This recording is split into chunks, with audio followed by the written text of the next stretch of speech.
All right, we should be good. We should be back in the building. Shout out to everybody who's in here. So good to see y'all on this Wednesday, this hump day. Hopefully you're doing well.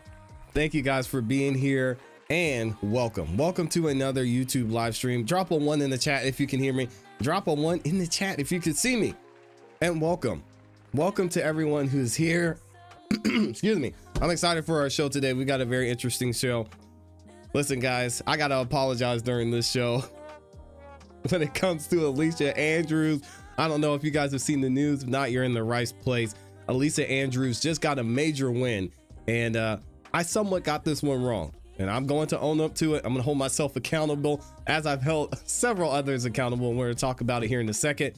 We're going to get into what's going on in Minneapolis, in Minnesota specifically, some of the changes that are going to be made there. Someone's actually going to get charged when it comes to these shootings. And then we're going to get into the main topic. Of course, y'all saw Candace Owens just went absolutely nuclear on Erika Kirk and Turning Point USA. I could not believe that this happened and that this audio was leaked from a conversation Erika Kirk was having less than 2 weeks after her husband was assassinated. We're going to get into it. But before we do, I got to say what's up to the people, man. Shout out to everybody who's in here. So good to see all of y'all in the building. Of course, I gotta say thank you and shout out my beautiful, awesome, amazing Amy E in here doing what she does. That's be amazing. If y'all haven't yet, make sure you go subscribe to Amy's channel. The link is in the description for you to subscribe. Hit the notification bell so you don't miss any time she drops a new video. We've also got Taco Tuesday in here. He said he can't do Candace Owens. He said, I'm out of here. Taco, stick around, Taco Tuesday. You know we're not going to be talking about Candace the whole time. A Fitz is in the building. We got Virginia Wiley. Jay Buckmaster, my guy, is in here as well. Thank y'all for being in the building. Now, before we get right into the show, I do have a favor to ask you guys. You all know what I'm going to say. Please make sure you like the video on your way in. Likes are free. It helps the channel continue to grow. It takes less than a second to do, and it lets the algorithm know you guys are enjoying the show. Shares the video, the channel, this live stream with more people. And nearly 300 of you have already liked the video, so thank you. Thank you for the love. It helps so much. Also, if you're feeling extra generous, you can share out the video as well. Just click the share button. It's got an arrow that's curved and pointing to the right. That allows you to share the video to any social media platform you're on, X, Instagram, Facebook, even in your group chat via text message. And last but not least, I will be reading super chats as we go throughout the show. So thank you to everybody who goes the extra mile and helps keep the lights on here on the show. And I will be reading those as we go throughout the show as well. All right, we're going to go ahead and get into it. Thank you to everybody who's in here. It sounds like, and it looks like most of y'all are warming up, getting into the next couple days. We shouldn't be experiencing too much crazy weather. It was cold this morning here in Atlanta too. So y'all have to let me know in the chats and the comments how you're feeling. The kids are they're still not feeling it getting up in the morning with it being that cold. So hopefully they'll be okay though. All right, let's talk about it. Again, as I mentioned before, I've got to hold myself accountable when it comes to this Alicia Andrews situation, because y'all know we went through the trial. We saw everything that happened, and we basically were surprised, to be honest, that Alicia Andrews was only found guilty of manslaughter. I thought that the prosecution had a strong case to get a second-degree murder charge in this instance, but I feel like Alicia Andrews got a major break and she was found guilty of manslaughter. So with that being said, we went through and we covered everything that happened after the trial was done. She hasn't been sentenced yet, but there was a motion that was filed by the defense team that we reviewed here on the channel. And they basically said, we didn't like how the judge handled herself. The judge was super biased in this case, and the judge should be removed from the rest of the court proceedings. Now, I went through and I reviewed this. One of the things that I thought was absolutely hilarious, and I even called petty, was the fact that they used YouTube comments and cited YouTube comments in their motion as evidence to show that the judge was biased. Again, how much weight goes into the decision here? I'm going to leave that up to you guys, but I do have to say congratulations to the defense team and issue them an apology, because apparently it worked. So I apologize, guys. Shout out to Aaron. Shout out to Jeremy. Y'all knew what you were doing. That's why you're the attorneys. I'm just the guy up here talking, because they went through the whole process. Obviously, as we know, and as we saw in the YSL trial, if a judge is asked to be removed from the case, the decision goes to the judge that's asked to be removed first. I know it's stupid. I don't get it. Doesn't make sense. Happened with Judge Glanville and YSL. Judge Glanville was asked to be removed multiple times by Brian Steele, Young Thug's attorney. Judge Glanville said, we ain't doing that. Brian Steele had to go to the appellate court. He had to go even higher than that, to the Georgia Supreme Court, to get Judge Glanville out of there finally. And then even when Judge Glanville was removed, we saw in that case that the judge that removed him, Judge Krause, said, the only reason I'm really removing Judge Glanville is because the people seem to not like it. And we don't want it to appear, or we don't want people to have a lack of trust in the justice system. But I personally believe that Judge Glanville was doing a good job. I couldn't believe she said that. Either way, similar thing happened in this case with Alicia Andrews. The decision went to the judge. Hey, remove yourself from the case. You clearly had bias. The judge said, I'm good. I'm going to stay right here. So it went to the appellate court, and the appellate court officially made a decision that Alicia Andrews and her defense team were right, and that the judge should be removed from further proceedings. Shout out to Mel for posting this over on X. Make sure y'all go follow her if you haven't yet. That's Young. Oh, let me make sure I say this the right way. That's YOUVEGMEL. That's Mel. I'm not an attorney, but y'all may know some of her on YouTube. She posted this and says, by order of the court, petitioners petition for a writ prohibiting Judge Michelle Cisco from presiding further in the circuit court case number, we'll see it there, is granted as the petitioner's motion to disqualify the judge filed in the circuit courts is deemed legally sufficient. Shout out to them. Legally sufficient. They got this one right. Now, it goes on to say, you can see, and they cite the case law there, whatever. According to the Chief Judge Christopher C. Sabella, shall immediately appoint a successor judge pursuant to the Florida Rule of General Practice and Judicial Administration 2.215, blah, blah, blah. The stay imposed by the court's decision on December 5th order is lifted, and that means court can proceed. I hereby certify that the foregoing is true copy of the original court order. Mary Elizabeth, I'm not going to pronounce her name, K, the clerk. And of course, shout out to the defense team. So again, guys, I owe you an apology. You were right to put the YouTube comments in there because apparently it had some weight into getting the judge removed. Now, this does not say why the judge was removed. The only thing it says was that they're legally sufficient, which we're going to get into, and we're actually going to hear from an attorney that's going to break it down. Legally sufficient, meaning that they have a basis for making this claim. They've shown enough information to back it up. What exactly the information was that would allow the judge to be removed, that's going to be up for debate.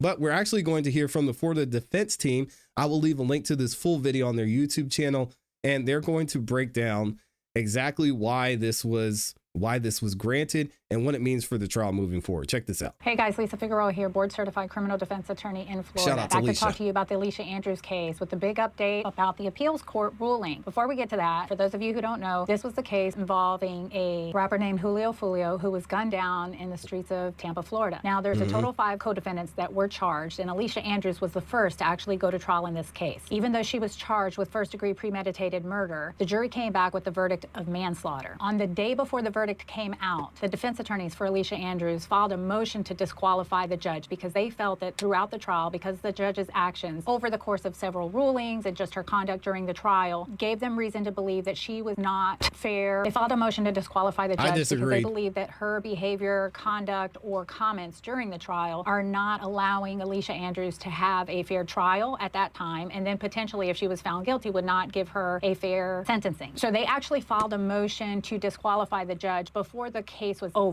It was before it went to the jury for a verdict, which means while the trial was still going on. Immediately, the judge reviews it. In Florida, the way it works is the defense attorney files a motion to disqualify the judge if they believe there's grounds that the judge is not being fair in the case or cannot be fair and impartial in the case. They file the motion, and then the actual judge that you're complaining against is the one that reviews the motion to make a decision. Which Again, all my attorneys in here, y'all have to explain this to me. And I'm sure I could look it up and ask Chat GPT, but I want to know from y'all who are in the law. Why is this the case? Why is the judge given the opportunity to recuse themselves? It seems weird to me. Because if that's the case, if a judge says, hey, you know what? You're right. I was kind of acting out. My coffee, someone switched it. It was decaf. I didn't realize, and I should remove myself from the case. Wouldn't that be worse if a judge were to do that after it was done? It doesn't make sense to me why the process works this way. I'm sure some of our many legal scholars on the channel will be able to explain why that's the case.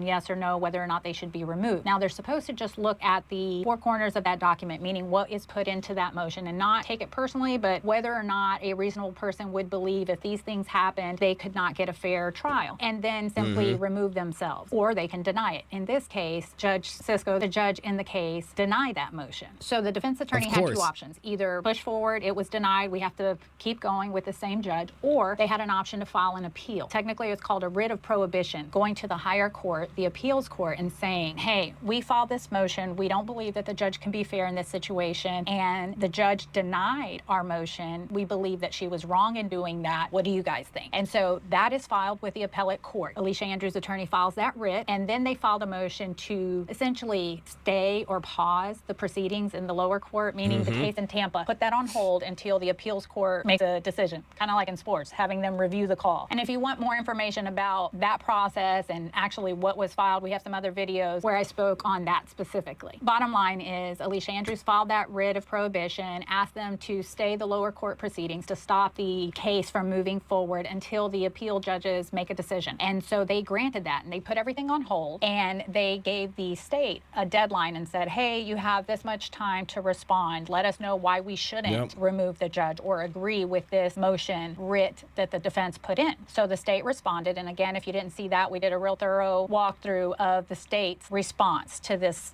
appeal. And then we also, if you hadn't seen it, they gave the defense an additional 15 days after the state responds to give any last words on it. And we also did a video about that and what their final reply was. We didn't know how long it was. It's crazy, man. Court takes so long. Everything moves so slow in the court system. Here is 15 days. There is a stay. Another 15 days to respond. Another 30 days here. I tell you, you do not want to be in this legal system. It's not as an attorney, let me be clear, but as someone who's going through the process of it, takes forever, man. I mean, we've even seen YNW Melly's been sitting in a jail for over half his life.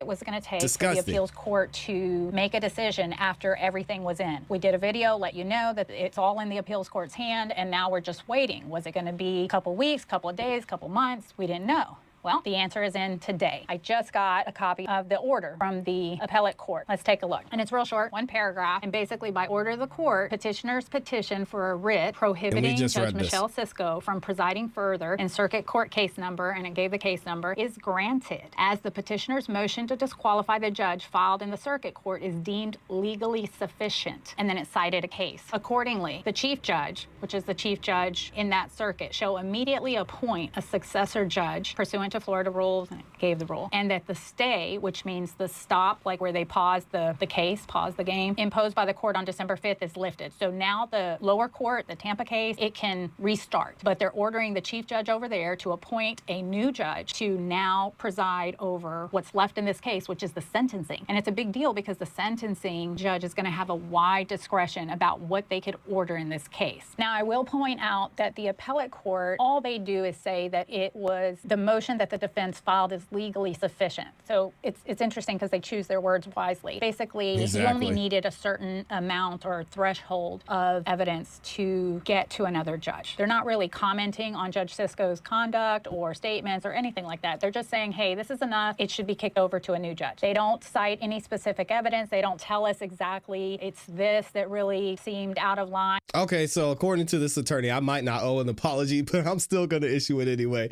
because I really cooked this defense team for those YouTube comments. It is what it is. Or they don't even say that anything the judge did was necessarily out of line. They're just saying that what the defense attorney alleged in the motion is legally sufficient under the case law, under Franco. It's really, and really this is how it should work. When the motion is filed, it should have probably just been granted and removed initially and call it a day. Makes sense. But because the judge denied it summarily, basically didn't give it any weight, the appeals court now looked at it and said, look, it was enough on paper. It needs to be kicked to another judge. Now, is that good or bad? We don't know yet, right? And I guess it depends on what side you're on in the sense of what you believe about the facts of this case and the outcome of the case. But as we talked about in a prior video, she was found guilty of manslaughter. So the maximum sentence for manslaughter in Florida is 15 years. We also talked. All right, so she's still looking at possibly 15 years, but there's more there. And also, I thought about this. I mentioned this to Amy earlier. I don't even want to say it, but what if the judge that is appointed to sentence Alicia Andrews is maybe a worse judge than Judge Sisco? I don't know if there is a possible thing, and I would hope that wouldn't be a case because we want fair judges in all of these trials, to be honest. But what if it's someone who has a different record or a different history than Judge Sisco? I would hope not, but I mean, y'all know how it goes down there with these judges. Wow. Talked about the fact that there are firearms alleged in this, but because she was not the actual shooter, she did not possess a firearm, her maximum possible sentence is 15 years in prison. She will get credit for every day that she's spent in jail since her arrest in this case, which my understanding is she's been in the whole time. And the court is able to consider a pre-sentence investigation because it's her first time. We talked about this in a prior video as well, but basically probation can interview her and they can put forth a recommendation to the judge. And now the judge can do anything from as low as probation if they believe that there is she could get only grounds probation. for downward departure. In Florida, you can downward depart. The judge can go below the lowest permissible sentence. There's like a score sheet or guidelines. And anytime there's someone that is killed or dies in a case, you usually score about around 10 or 11 years in prison. So that's going to be the minimum a judge could sentence her to unless they find reasons to downward depart. And I would imagine and expect that Alicia Andrews' attorneys are going to argue for a downward departure. She was an accomplice under the state's theory, and her role was minimal compared to the other individuals that were involved, and therefore that's one of the basis for a downward departure. There's probably a couple of others that might fit as well. So I anticipate that they're going to ask for that, and the judge could give Alicia Andrews as much as 15 years, which I imagine the state is going to be asking for her to be sentenced to the maximum. As far as when the judge is going to be assigned or when the next judge is going to be assigned, it kind of depends. There's no way to know exactly, but given the backdrop of this case, I would anticipate that they are going to move it as quickly as possible, but obviously they're juggling other judges' schedules. I am not sure what goes into selecting it. Is it based on the docket? So we'll have to wait and see what happens there. Again, this could go either way. Let me know what y'all think is going to be the result of the sentencing. As we heard, and shout out to Lisa for this, I'll leave a link to the full video in the description. There's a lot that goes into the sentencing that maybe we don't see. There's going to be investigation because for the first time, she wasn't an actual shooter. She was just, according to the state and what the jury believes, she was involved in the planning of this murder of Julio Fulio. So there's a lot there to consider. Let me know what you think the sentencing will be, even though we don't know what the judge is. And again, hey, shout out to the defense team for putting them YouTube comments in there. I guess it was worth it. Shout out to the game, man. There's 6,000 of y'all in the building. Thank you to everyone who's in here. Please, if you haven't yet, like the video. It's free, guys. I know you're going to have a good time here. And hey, I can issue an apology if maybe I was a little too harsh in my take. I won't say I was wrong, okay? I don't think I was wrong that it was petty. I think it was still petty. It still worked. At the end of the day, I mean, in this case, the sentencing is going to be the sentencing, and you have to give it to the attorneys for trying to fight for and advocate for their client in this case. So I give it to them. It's something it seems like it should have been filed, and it paid off. So let me know what y'all think in the comments. Again, thank you to everybody that's liked the video so far. We've got some more information coming up, and I know y'all want to get into Candace Owens. Well, everybody except Taco Tuesday, at least. Taco Tuesdays can't stand Candace Owens. And honestly, I did not think we were going to be talking about Candace Owens anytime soon because she has been off the rails lately. But we'll get into that a little bit later. First, we're going to pick back up where we left off when it comes to everything that's happening in Minneapolis. And if y'all haven't been keeping up to date on what's been going on in Minneapolis. We will give that to you in a second. Actually, you know what? I promised Amy I was going to play this, and I forgot to do it during this segment. So this is a rewind to where I was actually talking about the motion that was filed by Alicia Andrews and her defense team. So check this out. I got to put myself on representative comments from the public on YouTube. Theme: direct accusations of bias. User Esquire 0618 says, this judge is a mess and literally cannot hide her bias. This judge is biased AF. This judge hates the defense, says the Tall Glass and Azura 186. Unequal treatment and unfairness from the YouTube comments. She's allowing the prosecution to do and say whatever they want, says Lisa Yee 7986. The judge's mind been made up. Defense should ask for a different judge, Camp 8 TV says. This is not a fair trial, says Love T. Oh my God. This judge is rude. The judge is rude. The judge is nasty towards the defense. The judge doesn't like the defense. She's laughing. This is not a fair trial. They need to file a motion against this judge. Also, they're taking their legal advice from YouTube comments. Yo, hey, listen, I'll say it. It was worth it. Shout out to the defense team. Oh, man. Hey. They did their job. Got to give it to them. All right, let's keep going and get back into this craziness that's going on in Minneapolis. I would not want to be in Minneapolis right now for several reasons, especially if I were visiting, because if you're staying in a hotel and protester thinks ICE is there, you're not going to get any sleep. Let's be real. But jokes aside, we now seemingly have an agreement between the president of the United States, the governor, and possibly the mayor as to how they're going to move forward with conducting their illegal immigrant extraction in Minneapolis. So we're going to talk about it here. We heard from the president that he was going to have a phone call. He had a phone call with the governor. He was going to reach out and have a phone call with the mayor, and they're going to try and get things figured out. We know Tom Homan is going to be taking over operations of ICE there in Minneapolis, and we're going to hear from the press secretary on the exact steps they're going to take to make some changes in the area. Hopefully the people are happy about these changes. We'll have to wait and see on that. And we're going to hear from Kash Patel here in a second as well. So the president agrees to remove Customs and Border Protection agents in Minnesota to support ICE operations only if Governor Tim Walz and Minneapolis Mayor Jacob Frey agree to the following. 1, Walz and Frey must turn over all criminal illegals currently in their custody. Why they would be protecting them, I have no idea. Along with any illegals with active warrants or known criminal histories to immediate deportation. Seems like it would be pretty straightforward, right? State and local police must agree to turn over all illegals arrested by police to the federal government. Number 3, local police must assist in apprehending illegals wanted for crimes, especially violent ones. Again, why we're going back and forth about this, why Jacob is pushing back and refusing to help ICE in this situation, I don't know. But let's hear from Caroline Levin, see what she has to say. In Minnesota.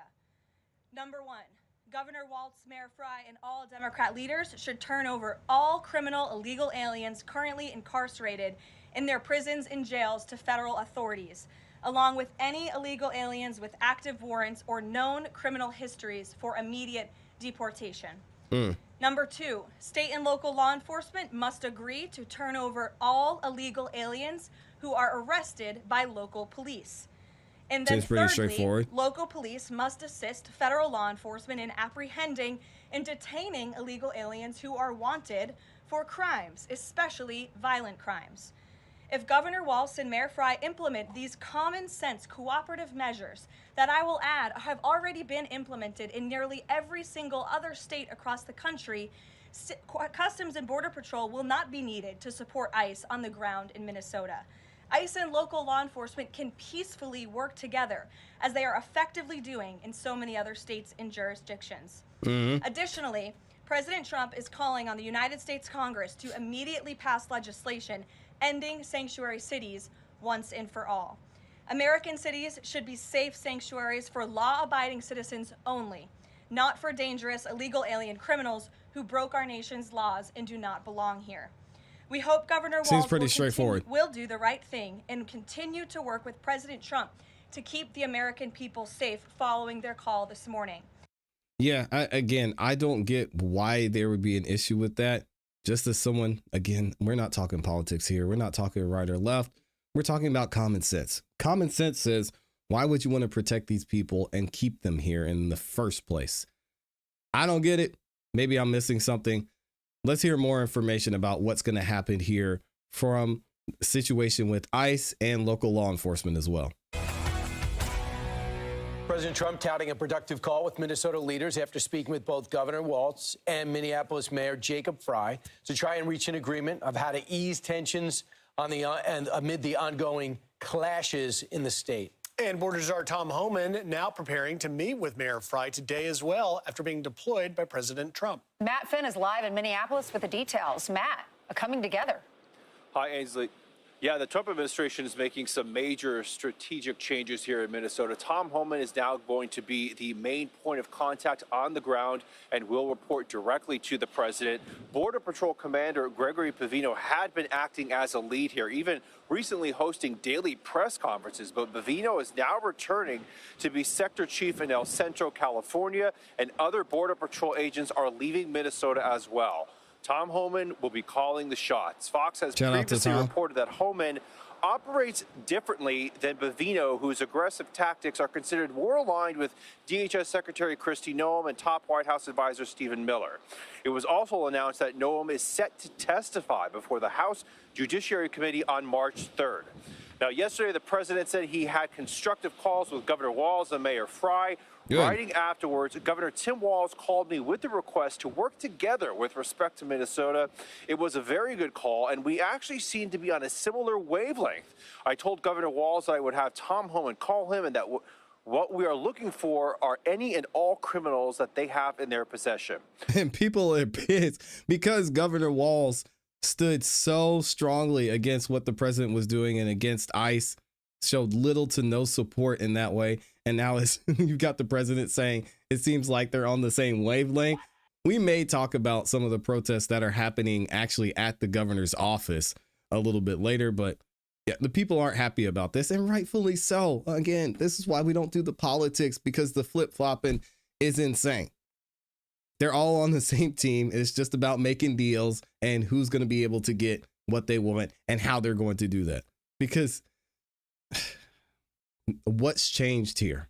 Nothing's changed. It's just he got a phone call from the president of the United States, I suppose. Now, White House Press Secretary Caroline Leavitt said Homan was on a plane here to Minnesota yesterday. The president says Homan will meet with Mayor Frey today. And DHS tells Fox it is reviewing body camera video from officers involved in the shooting death of Alex Preddy on Saturday. Preddy was seen using a cell phone video to take video and was getting near immigration agents.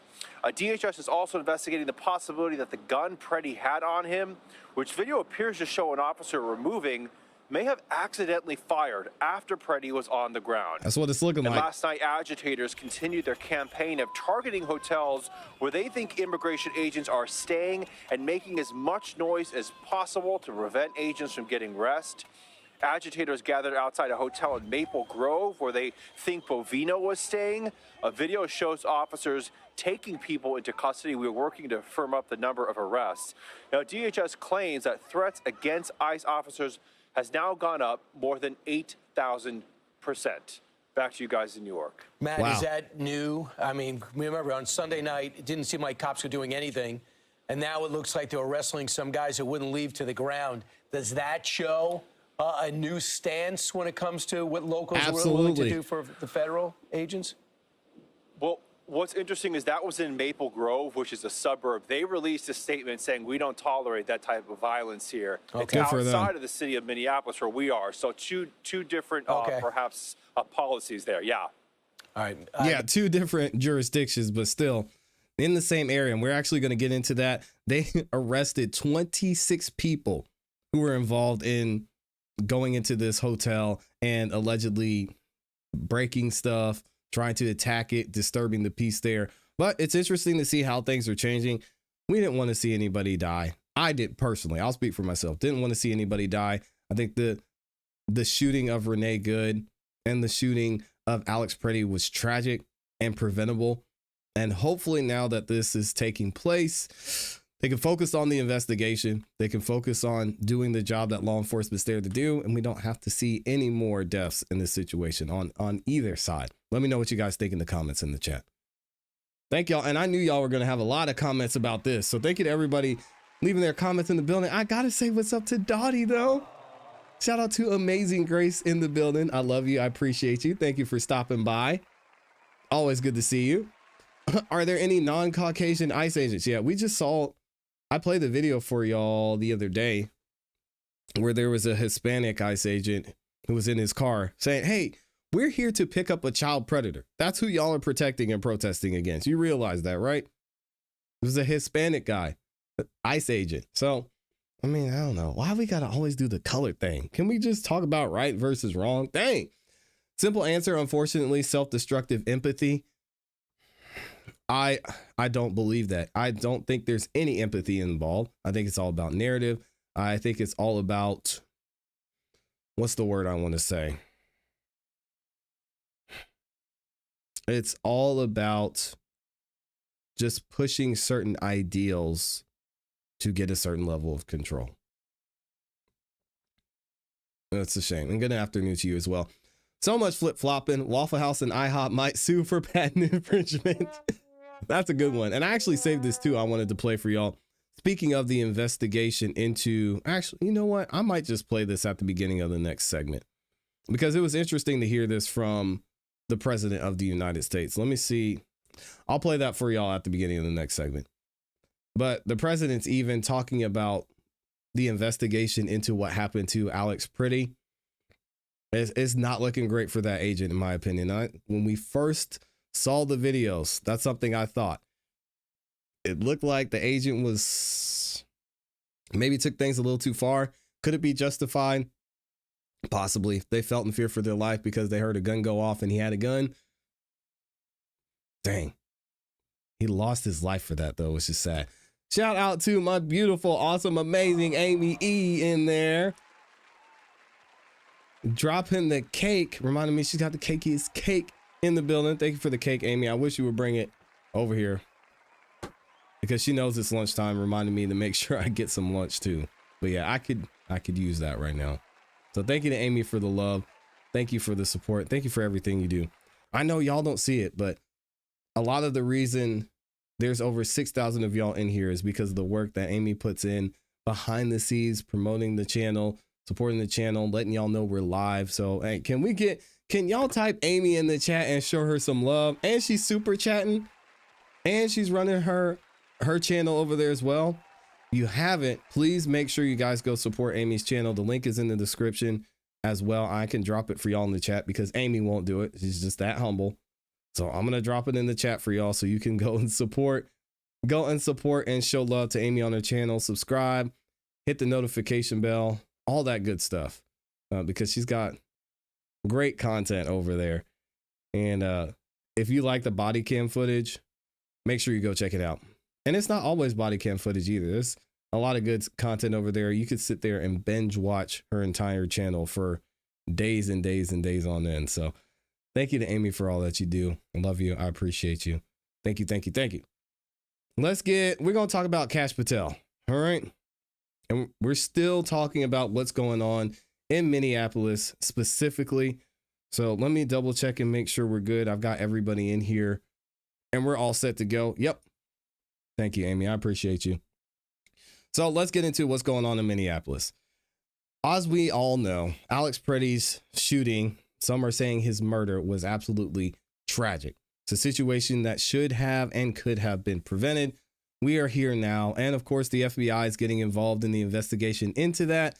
We're going to hear from the FBI director. But I also wanted to play you guys a clip from the president of the United States talking about what's going on with the investigation into the shooting of Alex Pretty and how seriously it's being taken, not only by the White House, but the investigators that are conducting this investigation as well. Check this out. Do you believe that Alex Pretty's death was justified? Well, you know, we're doing a big investigation. I want to see the investigation. I'm going to be watching over it. I want a very honorable and honest investigation. I have to see it myself. Is Kristi Noem going to step down? No. He said, is Kristi Noem going to step down? He said no. Well, all right. President of Venezuela said that he has not been taking orders from you. What do you have to say about that? Well, I don't know exactly what's going on there, but I haven't heard that at all. No, we have a very good relationship. What about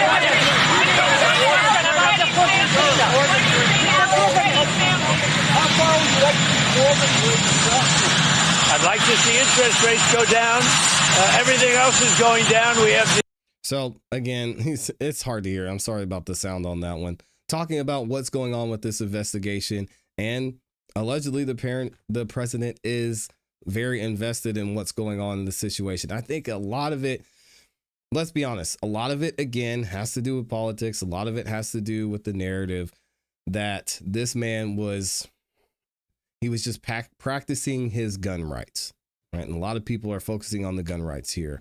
Was he legally allowed to have a gun there? Was he legally allowed to interfere with law enforcement? Was he legally allowed to resist arrest, or what was going on in that situation? So I could see many reasons why the president would be personally invested in this. I believe the NRA has spoken out about this as well. I'm not going to get into that too much, but I want to go back and focus on what's happening in Minneapolis, because now we're seeing a lot of the local police are still getting involved in what's going on with some of the chaos and some of the protests that are happening here. Seems like one call from the president, it changed a lot of what's not only being shown and promoted on the news, but what's actually happening in Minneapolis. Check this out.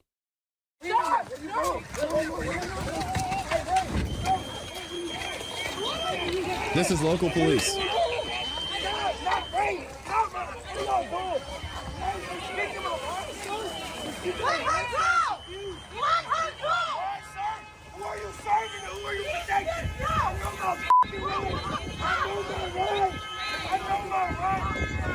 You have a right to remain silent.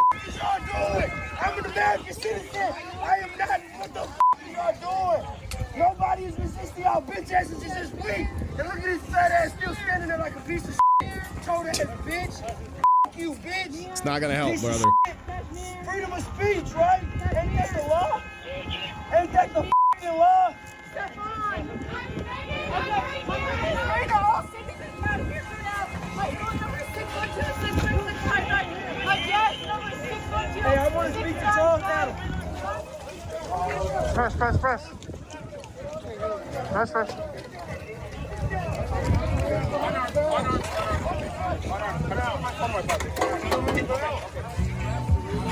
Local law enforcement's had enough. Shout out to them. They're getting all of them out of there. Y'all see, look at all of these police officers. 26 people getting taken down. Back up that way. Yep, yes, sir. Circle, please. Hey, back up this way. Oh, okay. Oh, that way. So sorry. Okay. Yep. Back behind the line, please. Okay. Back behind the line. See all the cops behind you? You're about to back into them. Back Sorry. Moving. Yeah, you're good. Thank you. Back there. Give me about 3 more feet, okay? Thank you.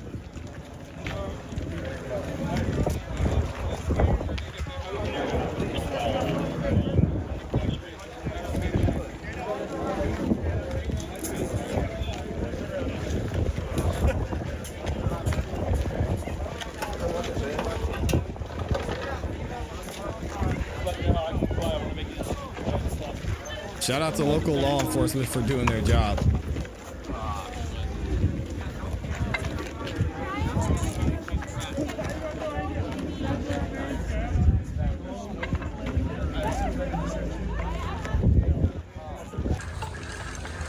I am now issuing a public safety order to disperse and order all those assembled at the Christmas Green or Sleep Number store area to leave the area immediately and decrease your They're getting them out of there, dang. If you do not go, you will maybe be arrested or subject to other police action. Other police action could include the use of chemical agents, the use of less lethal devices, and or crowd control tactics.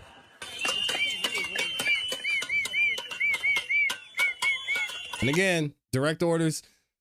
These people didn't stop. And this is something I mentioned in the last video. We talked about this.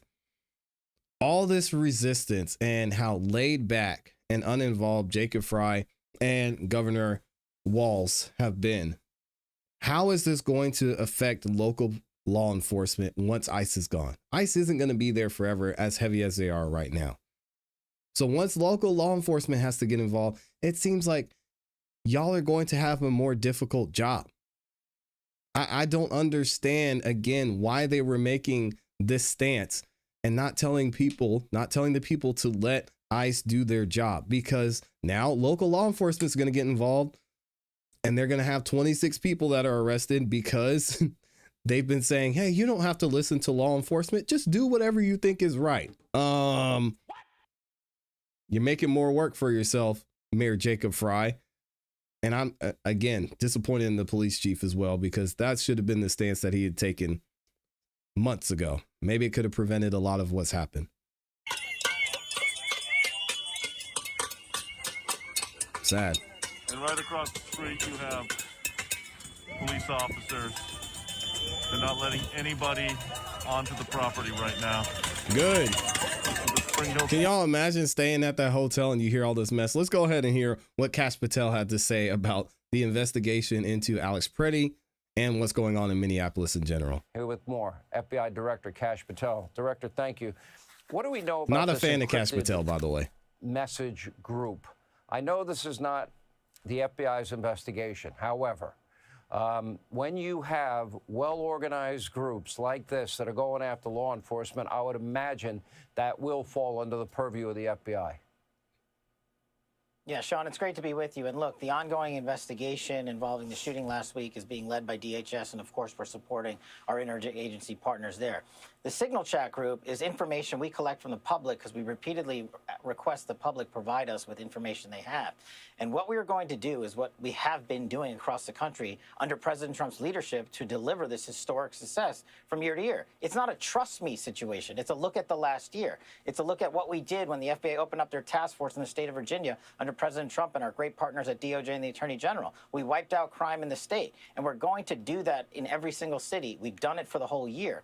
And on this type of specific investigation, what you do, generally speaking, is you send out subpoenas, you collect data, you put people in grand juries, and you find out who broke the law. And if anyone broke the law and incited violence, remember, that's the key here. We are not going after people and infringing on their freedom of speech to peacefully protest. We are definitely not going after people and their Second Amendment right to bear arms. Only if you incite violence and or threaten to do harm to law enforcement officials and break the law in any other way does it become an investigatory matter. So this Signal Chat is something that we, the FBI, are looking at and spearheading. Is the FBI also involved in looking into this raid on this church and the FACE Act? And I understand that there's another arrest that happened just prior to the program. Yeah, Sean, thanks. Just breaking literally right now, another example of what we do at the FBI when we team up with state and local partners and the interagency and President Trump's backing of the blue and the Attorney General of the Department of Justice's prosecutions is this FBI has already arrested the 4 individuals responsible for the vehicle damage just a week ago in Minnesota. Also, during that incident, sensitive information was stolen from that vehicle relating to FBI and federal agents' personal data. People put that information out and threaten the lives of federal agents, wives, and children.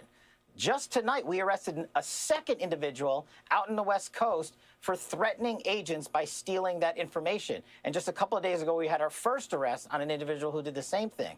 In between, FBI led the charge to arrest those involved with violating the FACE Act while impeding unlawfully the rights of people to worship in their houses of worship at the church in Minneapolis. A FACE Act violation is a federal charge. This is what we're talking about. This is what you're talking about, Don Sean. Lemon. Do not let the media cement a false narrative. Let these investigations run its course. Let us do our job with our interagency and state and local partners, and let's all take a breath and calm down the situation, because when investigations like this are run properly, like we've done under President Trump's leadership, that's the only way you can drop the murder rate 20 points. That's the only way you can have 6 top 10. Okay, all right. We don't want to get into the numbers in politics. Congratulations to y'all. Either way, something needed to be done, and I'm glad that finally the mayor and the governor are meeting and trying to figure this situation out, because we don't want to see anybody else die. I definitely don't. And we're we're hearing now from Tom, where is he? Where's Tom Homan? Just said this. This is somewhat breaking news. He said, today I met with Governor Walz, Mayor Fry, and top law enforcement officials to discuss the issues on the ground in Minnesota. We all agree that we need to support our law enforcement officers and get criminals off the streets. Well, why haven't we heard the governor and the mayor say this? Why couldn't they have said that? No, all we heard Jacob Fry say was, I want ICE out of the city. I don't like ICE in the city. Let's get ICE out of the city. So people are going to the streets to get ICE out of the city. And he's saying, oh, this is tragic. We need to get ICE out of here. Not, hey, we need to support law enforcement. That's what needed to be said. Nope. Terrible leadership on their part. While we don't agree on everything, Tom Homan says, these meetings were a productive starting point, and I look forward to more conversations with key stakeholders in the days ahead. President Trump has been very clear. He wants American cities to be safe and secure for law-abiding residents, and they will be. Let me know what you guys think in the comments in the chat. I don't want to get into the politics of things, but because this situation, there's a lot of legal ramifications that are going to come out as a result of this. We've got Nikema Armstrong, William Kelly, and several others who are arrested for violating people's constitutional rights to worship. Got Don Lemon may be sued, should be sued, may be arrested and facing federal charges. We've got agents that may be charged. We'll see how the investigation goes with the shooting and potential murder of Alex Pretty. We've got everything happening with the Renee Good situation. I mean, this is all insane and something needed to be done. We'll see how this goes moving forward. Let me know what you guys think in the comments in this chat. We got 6,000 of y'all still up in here. Lord, so much love, man. Thank you to everybody who's in the building. Respectfully, most races don't even like most races don't even like us as black people. So why would we get involved? Oh man.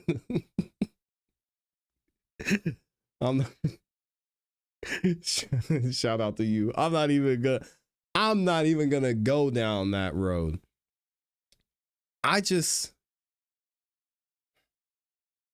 I don't get the point. And I still have yet to have anyone. I've looked through the comments so I could bring it up on the show and tell you guys, I think we're going to start opening the phone lines up again, because I need someone to get up here and without saying the name Trump, tell me why they were so anti-ICE and why they are against or for sanctuary cities and why they are for or against illegal immigrants being here. I just, man, I do not understand. What are you guys so mad about? What are you fighting for? Why don't you want ICE there? Like, help me, please. Help me understand. I haven't seen anybody. All I've seen is Trump. Ah!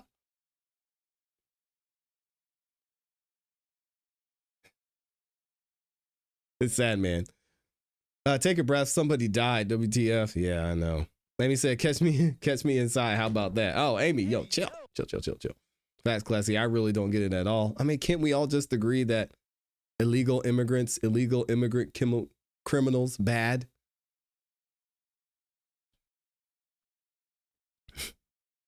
Where's the division coming from? Oh, I don't understand it. All right. Thank y'all again. Please make sure over half of you have liked the video. Thank you to everyone who liked the video. I'm going to be begging for likes until I'm no longer on YouTube, and that's going to be a long time. So you might as well go ahead and get it out of the way. I promise you, it takes less than a second. All you have to do, done. Less than a second. I know you guys are going to have a great time here. And also to everybody who's watching, everyone who's ninja watching, everyone who's watching on the replay, if you disagree, that is okay.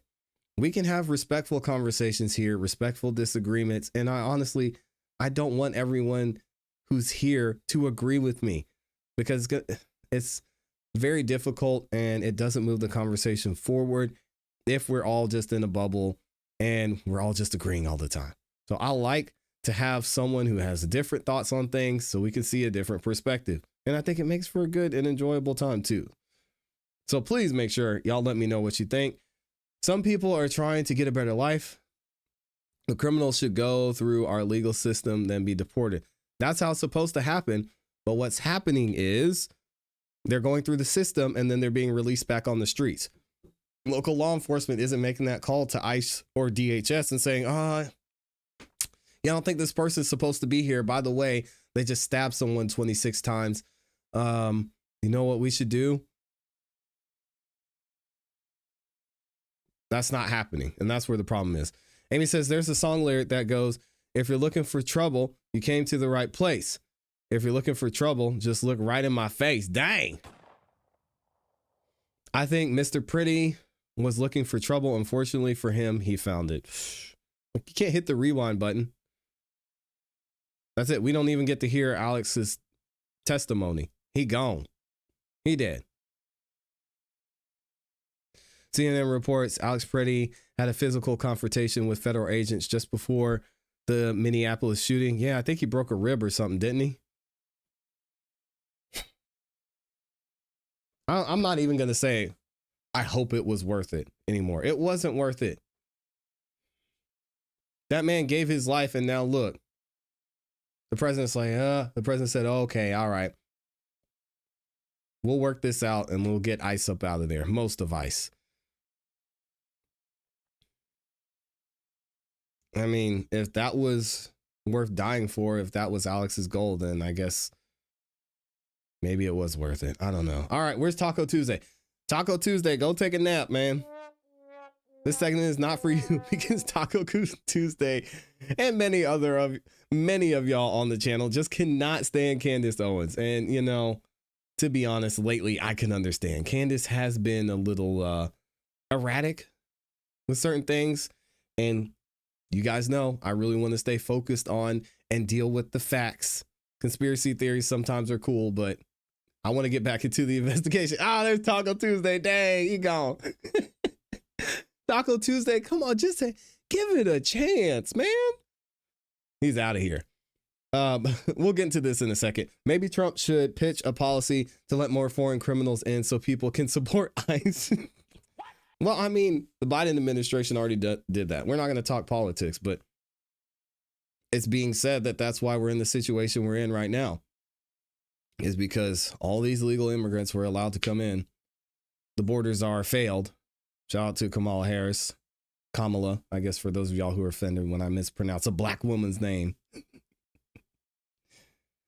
Is she black? I don't know. Why would Alex go to protest with an extra magazine clip? What was he prepared for? We'll never know. He dead. We'll never know. Unless they find a manifesto where he said, ICE must be gone. I am on a mission to eliminate ICE one way or another. Then, I mean, I guess we'll get some idea, but he gone. He dead. Never testified. Never to hear from him again. It's unfortunate. All right. Taco Tuesday. Hold your breath. Candace Owens has absolutely went nuclear on Turning Point USA and Erika Kirk. And I may owe Candace a little bit of an apology here because when she had this meeting with Erika Kirk on, what was it, December 15th, I thought for sure, I was certain that Candace was going to pull back and say, okay, guys, I talked with Erika. Everything's cool. I'm not going to do the Erika thing anymore. And she did in some ways at the beginning. But now Candace is absolutely unhinged. When I say I am never texting Candace Owens ever, never texting Candace Owens, never talking about anything other than with my, I don't even know. I don't even know who, because now it is being found out that less than 2 weeks after Charlie Kirk was assassinated, Erika Kirk, there is audio of Erika Kirk over there getting the money printer out and counting all the money that they've made, all the merch sales they've done since Charlie Kirk's death and during his memorial. I couldn't believe this. Again, this is the only reason I'm covering this is this may play into the investigation into Charlie Kirk's assassination. But you want to talk about someone who's being rewarded for Charlie Kirk's death? I'm not going to name any names. I'm going to keep it there. I'll let Candace talk about it. I was shocked to see this and hear this. I haven't heard the full audio either, so we're going to find this out together. Check it out. I'll leave a link to Candace Owens and her full live stream in the description, as I always do, so y'all can go and support Candace. Jeez. I think a lot of this, when you hear this call that I'm about to play for you, Don't trust anybody. I'm not trying to color your opinion, but I am going to give you mine because it's my podcast. I'm allowed to do it. I do want to remind you that Charlie has not been dead for 2 weeks. That's where you have to go back to. Not even 2 weeks after Charlie was publicly assassinated. Not a normal. He didn't. We had to watch this. We had to visually watch this. Now, the entirety of his call, which we're not going to play, is 15 minutes long. I'm going to figure out how to just drop it on my X feed. But I want to make sure that we properly and fairly contextualize it. So we're not being choosy. We're not cutting this for drama. The obvious point of this call to set this up is to introduce Erika. She's a new leader. Not even introducing, she's just heading up this call, but obviously she's going to be at the helm of this, so they're getting to know her. And she does begin the call by being thankful to the entire Turning Point USA team for their work at the memorial event. So let's take a listen. Hi, everybody. I still love all these emoji Zoom things. Wow. I don't even know where to begin. The fact that we were able to pull off an event of a century, like, it's just insane.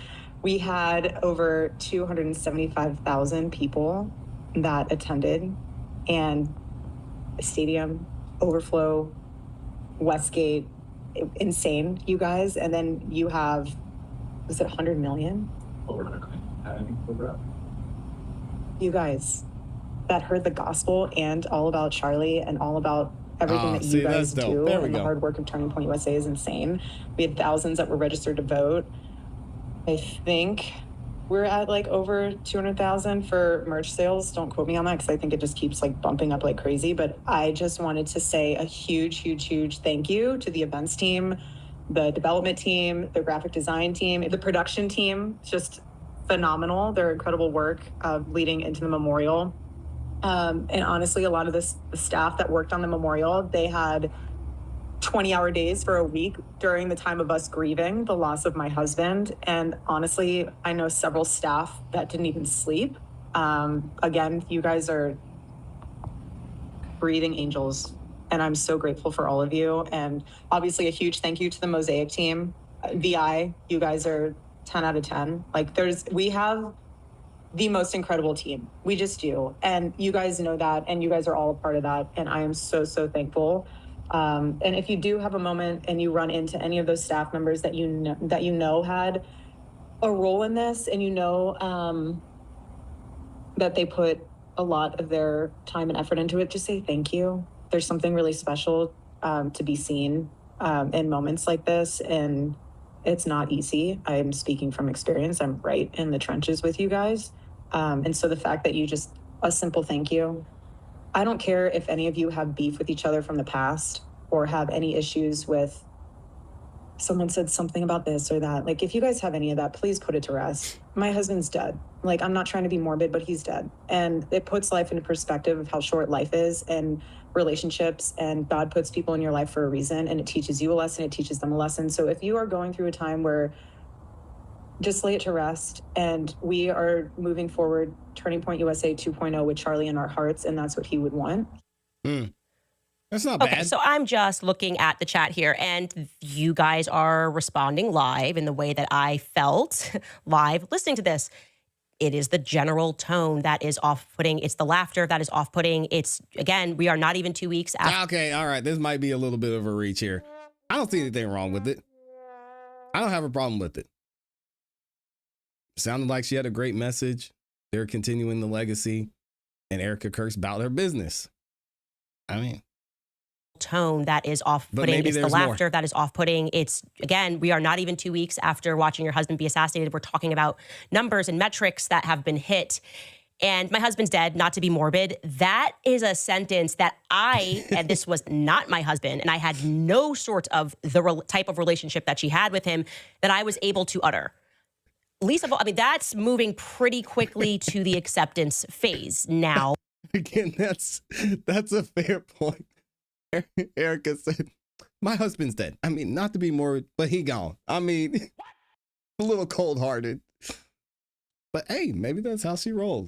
We know maybe that's why Charlie everybody grieves differently. In my imagination, I just thought she would be more upset. And I want to be clear, the overall mood of this call is extraordinarily upbeat. It's extraordinarily happy.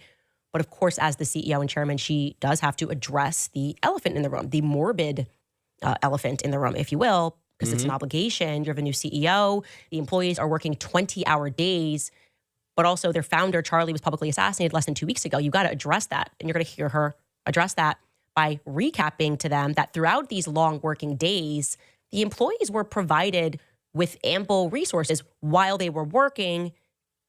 Take a listen. I'm just grateful that while things were still in motion and moving around, that we had our leadership teams provide for you counselors, pastors. I heard there were therapy dogs. Slightly jealous that I didn't get to have any moment with a therapy dog. Breakfast. I was really adamant about making sure that we paid for your flights for your spouses to be there. That was something on my heart. You don't want to grieve alone. No one's supposed to grieve alone. It's not healthy. But I just think it's a beautiful honor that all of these benefits were made for the community to grieve and remember Charlie. And I really hope you took advantage of those in a healthy way when they were provided, because it's meant to be for everyone, for healing. Grief comes in waves. Some days are going to be tougher than others, but take it as it comes. And that's why you have your Turning Point family, and just lean on them and lean on other people in your life that will help you and pour into you and pray with you to get you through it. I say that, though, that if you do need more time to grieve, please continue to use Turning Point USA's network of counselors. We have pastors. There are so many resources for you. If you do need additional time off, please talk to your director about using paid time off for that. And again, it's not easy, but. And I want to read some of what y'all are saying in the chat too, because this is interesting. His wife should be trying to keep up with the numbers. What's wrong with that? Everyone with money does that when their loved ones passed, especially if they have a lot of resources, especially if they have a lot that they were invested in. So that's fair. She's keeping his business alive. Stop it, Candace. It's business at the end of the day. True. What should she be unprofessional on the call crying, "Oh, I miss him so much"? It might be kind of awkward, right? There's a time and a place for everything. And maybe Erika thought that wasn't the time and place for it. She knows her husband is at peace. Why would she need to grieve if her husband is in a better place? Plus, 2 weeks after, the full effect of loss hasn't really kicked in yet for most people. Fair. Again, grief. There's more. Is hard. Otherwise, honestly, Turning Point USA and Turning Point Action, full steam ahead, you guys. Charlie would want us to get back to work, and that's what we're doing. And that's what we did with the memorial. And I'm so honored and proud of each and every one of you, because that's what we're going to do in his honor and in his name. We have so much to do, which is exciting. Charlie in heaven is like, you guys thought you had a busy schedule then, just you wait. And he's doing some awesome things with Jesus in heaven right now. But there's so much work to be done. Since his assassination, we have 100,000 chapter requests. We have 300,000 new donors. That is a blessing in itself. Again, not normal. All God. I think we have 50,000 plus hat orders to fulfill. I'm saying these numbers because it puts into perspective that we're not just sitting and thinking and looking at the wall being like, what do we do? Like that, there is so much to do. You have over 20,000 AmFest registrations. There's a lot happening there, and none of it is what I would be expecting to happen there. So basically what the employees said to me was that they got onto this call and everyone's exhausted, everyone's been working, they pull off this massive memorial. And then there's kind of this approach where it's like, well, if you guys need paid time off, like Charlie's in heaven dancing, wanting you to work harder. He's just up there like, you better work, but you can use the paid time off that you have earned, by the way, if you need to grieve more. But imagine you're the employee and you're like, okay, well, this is his wife saying this. So am I weird? Would I be like, I would be pretty weird if I needed to take time off and his wife. Let me be clear. Shout out to Erika Kirk. this was, for me as a man who is building something, who has built something, I can tell you, having someone like this on your side, having someone like this on your team, having someone like this, a woman like this very close to you is extremely beneficial. And to hear Erika Kirk and the way she's talking about things in this business meeting, how they're getting things done, what they're doing, and I think specifically how she's talking about how they're just not stagnant. With Charlie Kirk being gone, things are continuing to grow, continuing to move forward. They're continuing on the legacy. This is what you want. And it's a blessing. I am telling you, I know it is a blessing. So you can nitpick and you can say, I don't like this part. I don't like that she's saying this. Oh, she should be crying. I think Candace, she might be a little bit off on this one. It might not be exposing Erika Kirk in the way that she thought. Let's keep it going. Wife is saying she's full steam ahead. That's the mentality they had. Like, how are we supposed, like, are we weird for wanting to grieve? Is that not the vibe? How can we take pay time off when Erika's wife is saying full steam ahead? It's very strange. It is even kind of using this idea of Charlie being in heaven, looking down, and the laughter. I don't know. I feel like the rest of you, and I feel uncomfortable. And of course, now what we're going to listen to is her pivot to the future vision, because that's what the bulk of this is about. And it's going to consist of the notebooks that I keep telling you the public is never going to see. Apparently, what I gather from this is that Charlie presented to the staff a vision for 2025, but Erika is going to say that there was a vision beyond that, all the way to 2030. And there's a project 2030. Did that make you guys uncomfortable? Candace Owens said it made all of us uncomfortable. It didn't make me uncomfortable. It made me smile, to be honest. I think that's dope. That's what you, someone who's leaving on the legacy, would want to hear from the person closest to you. Like, hey, we saw the vision, we continued the vision, and the vision's at a better place more than ever. I'm not mad at it. And then she's going to, I love it, kind of want to say that she's happy, but then catch herself realizing that that would be kind of weird to say that she's happy. Take a listen. The prophetic mind of my husband was that he always planned for the future.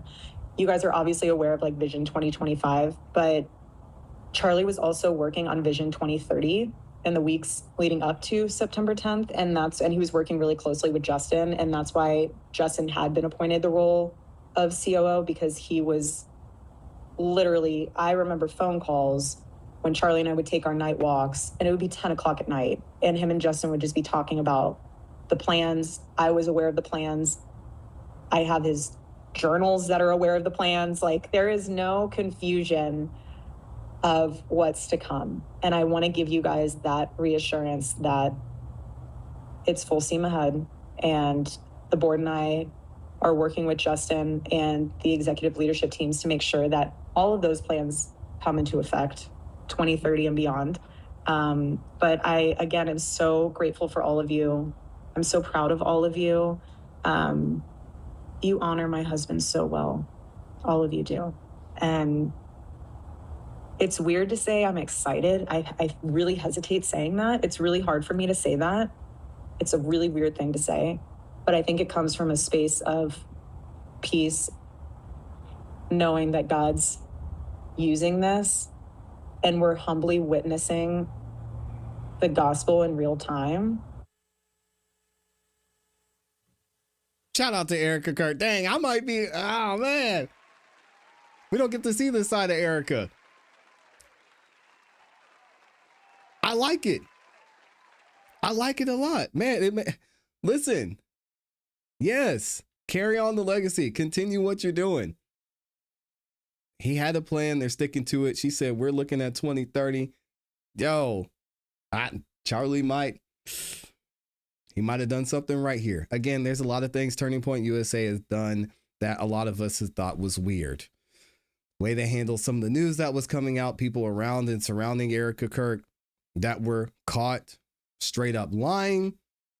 That's true. But when it comes to this woman. I have not heard in any of this audio Erika Kirk talk about herself. She's talking about her husband's vision, what he had planned, what he wanted to do. And she said, hey, let's go to work. We're doing it. Candace, I don't know. How you going to hate on this, Candace? I don't know what to say. She doesn't want to say she's happy. I don't want to say I'm happy, but where it comes from, I'm going to explain the happiness that I feel. It comes from peace because we're witnessing the gospel in real time. All of this makes my skin crawl.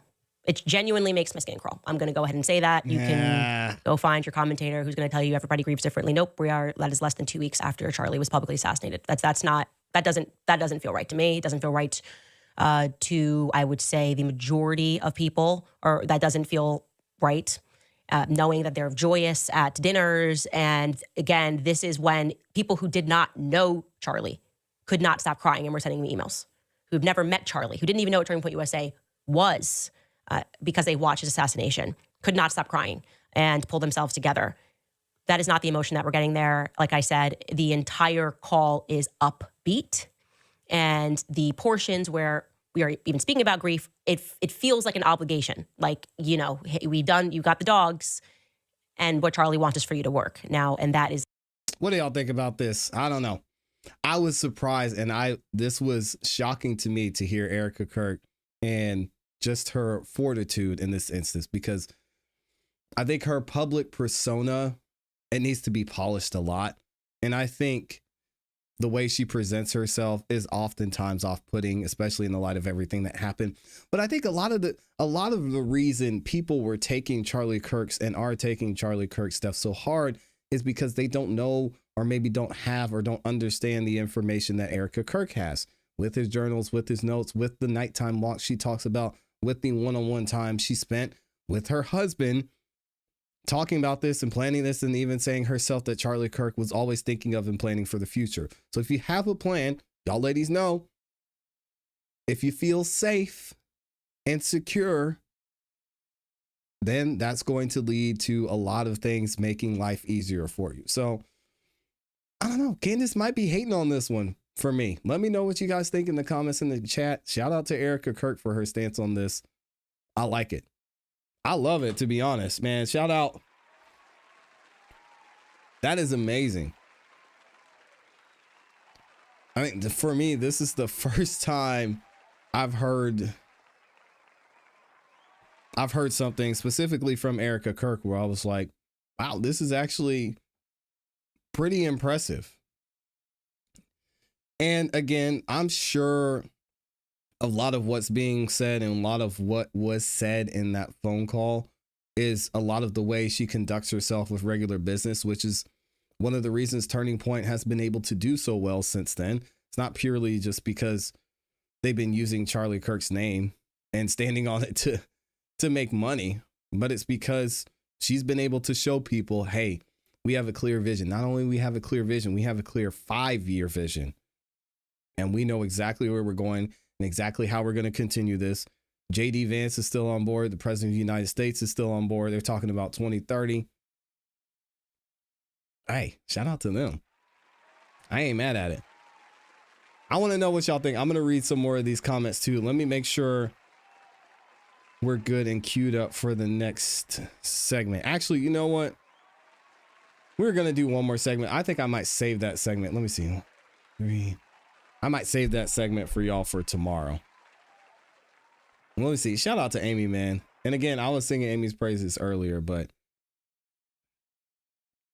Amy is absolutely amazing. And I'm so thankful that she's here contributing, working, putting all the work in that she does. I mean, amazing in so many ways. I'm not going to talk about all of it now because I know she's going to get embarrassed. But Amy, you know, I love you and I appreciate you so much. Thank you. Thank you. I don't like when people try to tell others how to grieve. Everyone grieves differently. Yeah. Absolutely. And then I read this one already, but I think it was a good comment. She knows her husband is at peace. Why would she need to grieve if her husband is in a better place? Yeah, and she probably she's got the blueprint.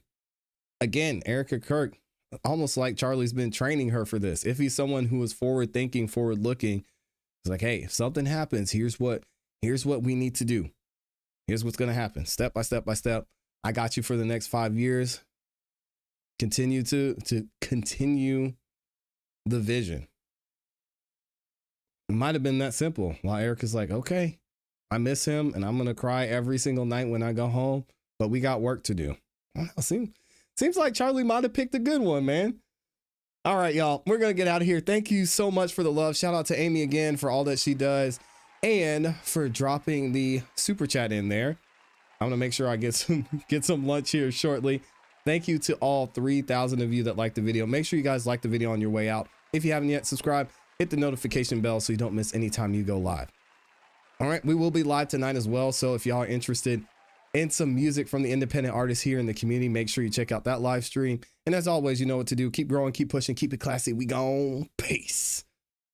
Y'all are amazing.